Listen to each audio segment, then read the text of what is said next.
With the Justice Department releasing a new batch of Epstein files, and this time they include some that mention President Trump by name. Among the documents is this email from a federal prosecutor back in January of 2020 during the first Trump administration. In the message, an assistant U.S. attorney says flight logs show Trump traveled on Epstein's private jet many more times than prosecutors were aware. This morning, the DOJ put out a statement defending the president, insisting the latest files contain, quote, untrue and sensationalist claims made against President Trump that were submitted to the FBI right before the 2020 election, end quote. Yesterday evening, President Trump spoke on camera for the first time about the release. Take a listen. A lot of people are very angry that pictures are being released of other people that really had nothing to do with Epstein, but they're in a picture with him because he was at a party, and you ruin the reputation of somebody.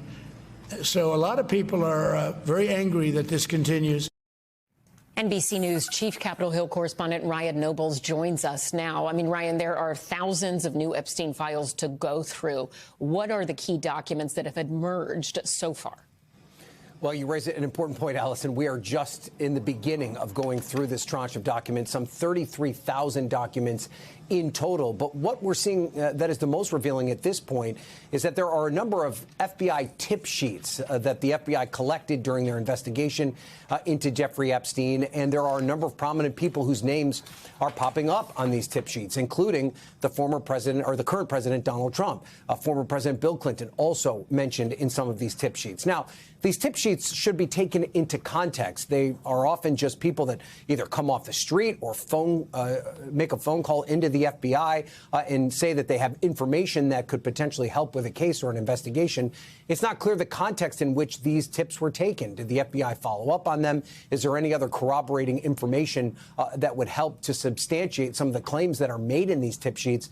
As you pointed out, the Department of Justice has already said that many of these claims were not substantial, that they were put in just to try and damage President Trump during the 2020 election. But this is part of what the survivors wanted, Ellison. They wanted to see all the information to allow them to make up their minds for themselves exactly where the Department of Justice may have fallen short in the investigation into Jeffrey Epstein.